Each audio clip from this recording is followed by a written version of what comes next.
He was horrified to discover that this hotel shrinks a little more with each passing night. To test his theory, he tied a rope between two opposite walls. After one night, the once tight rope had gone slack. The rope's length hadn't changed. That could only mean the walls were getting closer. He immediately shared this terrifying news with the kitchen staff. Even more frightening, the hotel had no exit. The chefs and guests had lived here for over 10 years without ever stepping outside. If the shrinking continued, they'd eventually be crushed to death. Strangely, no one else seemed to care. The chefs all worked together and threw him out of the kitchen. Mr. K was once a traveling magician. Tomorrow, he had a show at a cafe in this small town. He found a nearby hotel to stay the night. The receptionist was a one-eyed old woman. He booked a single room and went to bed early to prepare for the performance. But the next morning, when he tried to leave with two large suitcases, he found that no matter what, he couldn't locate the exit. The staircase he'd used the night before had become a solid wall. Judging by its worn-down look, it clearly hadn't just appeared overnight. As he stood there confused, old pipes began to rattle, echoing with metallic bangs. Then the walls started to tremble. He leaned in and heard a deep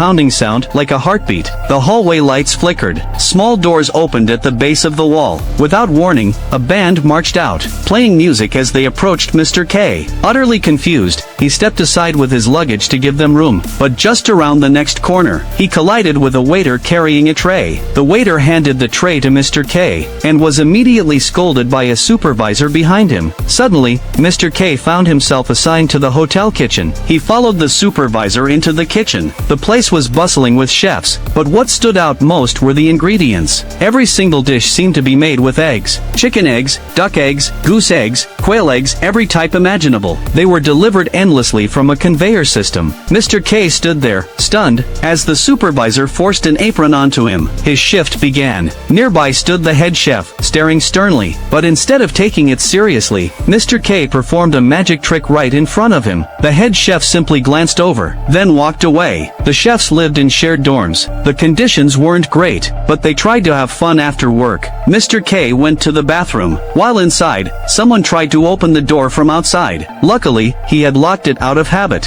Whoever was outside couldn't get in. They rambled nonsense, calling him a liberator, a savior. He couldn't understand a word. Then, the vent under the door slid open. Several hands reached in, trying to grab him. No matter how hard he kicked, the hands kept reaching, until he finally said, only then did they stop, and disappear. This strange, surreal movie is called Mr. K. If you're interested, go check out the original film.